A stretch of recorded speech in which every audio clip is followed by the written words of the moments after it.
السلام عليكم ورحمة الله وبركاته. نحن الآن متواجدين في مخيمات الشمال السوري.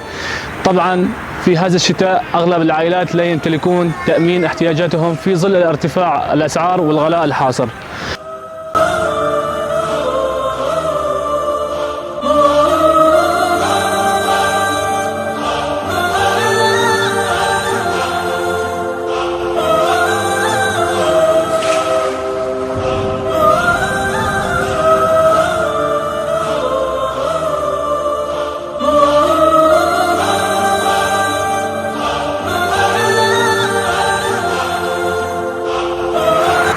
احنا بحاجه لتبحيث وتدفئه، مثلا تدفئه بالشتويه وضعنا صاير ماساوي، وباغلب الناس ما عندها ليره تركي، ما عندها لا تشتري لا قشر ولا تشتري حطب ولا تشتري اشياء، عم يلمون اكياس النايلون وعم يجيبون ويحطون مشان بالصوبات ويدفون حالهم، والحذاوي العتقه اللي عم تنكب عم يحطونها بالصوبات، وقشر او شو اسمه قشر الورق تبع الزيتون، وعم يمشون امورهم بهالشتويه، والناس والله اغلبيتها امورها تعبانه بالمره صفر.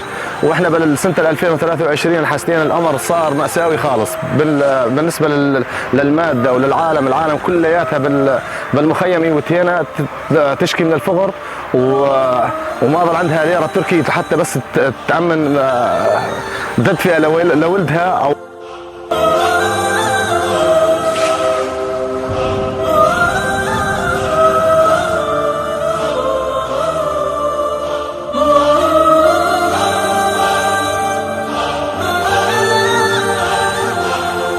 فلنساهم معا ولنكن عونا لأهلنا. ساهموا معنا وشاركوا.